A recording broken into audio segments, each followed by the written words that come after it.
So I'm reprising a talk that I gave in September at Carnegie Mellon University. There's an academic tradition called the last lecture. Hypothetically, if you knew you were going to die and you had one last lecture, what would you say to your students? Well, for me, there's an elephant in the room. And the elephant in the room is that for me, it wasn't hypothetical. I've been fighting pancreatic cancer. It has now come back after surgery, chemotherapy, and radiation. And the doctors tell me there's nothing more to do and I have months to live. These are my most recent CT scans. The pancreatic cancer has spread to my liver. There are approximately a dozen tumors. I don't like this. I have 3 little kids. Let's be clear. This stinks.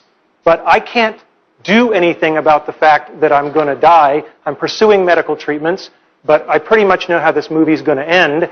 And I can't control the cards I'm dealt, just how I play the hands. Now, if I'm not morose enough for you, I'm sorry to disappoint, but I don't choose to be an object of pity. And in fact, although I'm going to die soon, I'm actually physically very strong. In fact, I'm probably physically stronger than most of the people in this audience.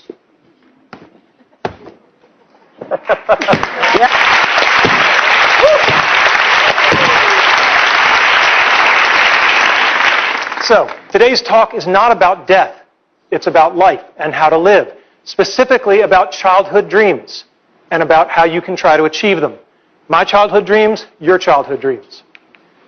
As a child, I had an incredibly happy childhood. I went back and rated the photo album, and I couldn't find any places where I wasn't smiling. Right? I just had a great childhood. And I was dreaming, always dreaming. It was an easy time to dream.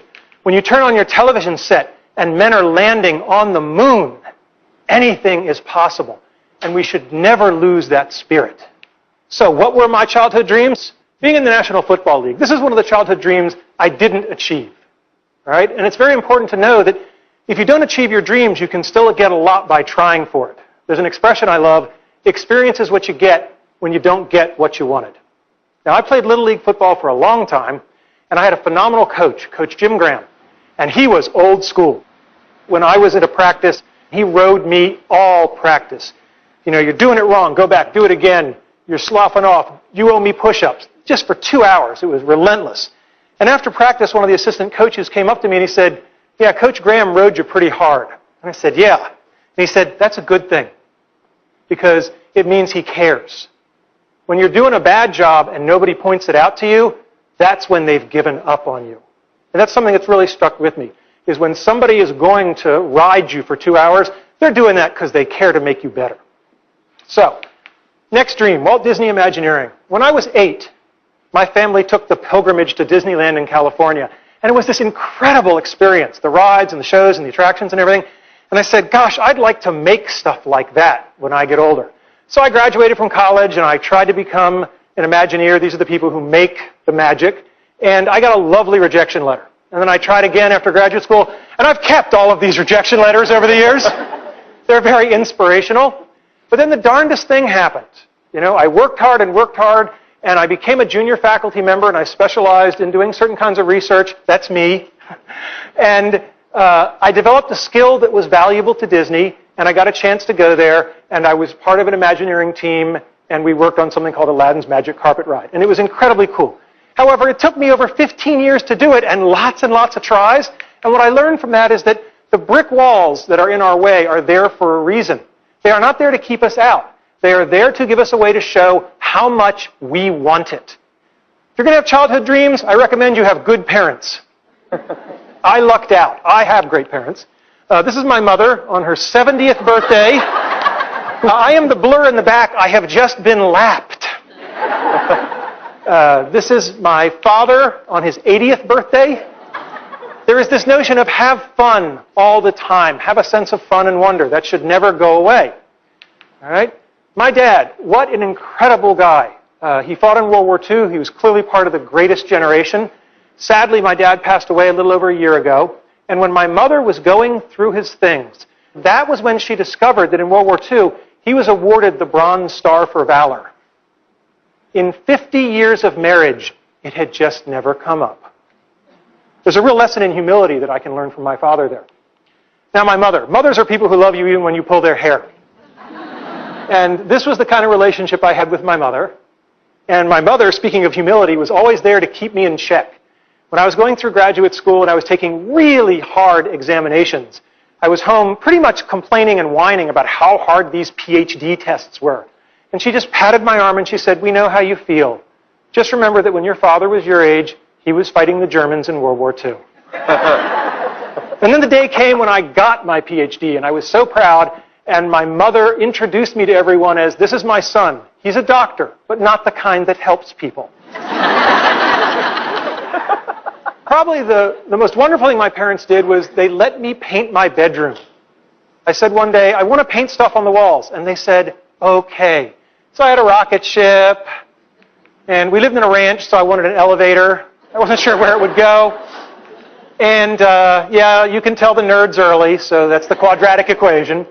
But the great thing is that they let me do it. And they felt that letting me express my creativity was more important than the pristine nature of the walls. And I was really blessed to have parents who saw it that way. My parents taught me about the importance of people versus things. So when I got older and I bought my first car and I was so excited, I had this shiny new convertible. This is my niece and nephew, Christopher and Laura.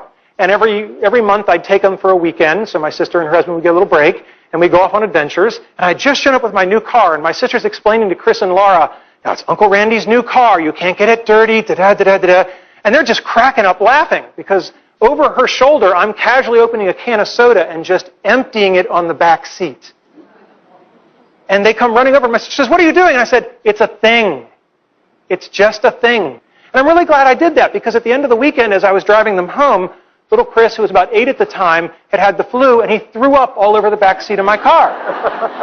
And I don't care how much value you get out of owning a nice, shiny, pristine thing. It's not as good as I felt knowing that I made an 8-year-old boy not feel guilty just because he'd had the flu.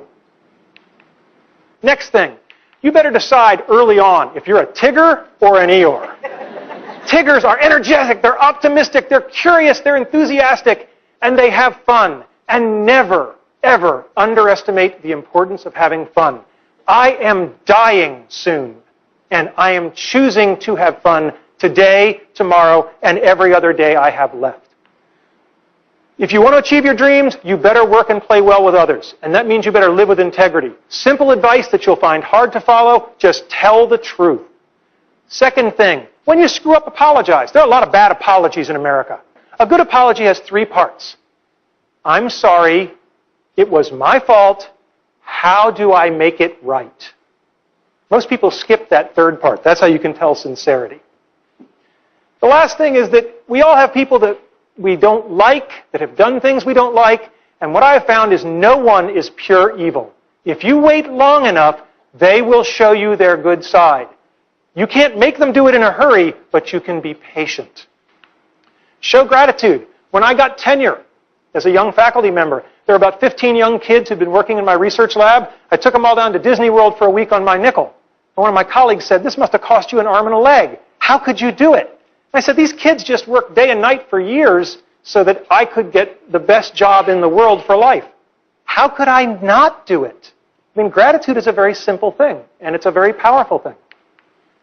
And lastly, I don't think complaining and whining really solves the problem. This is Jackie Robinson, first black major leaguer, had it in his contract not to complain if people spit on him. All right? Now, I don't care if you're Jackie Robinson or if you're a guy like me who's only got a couple of months to live.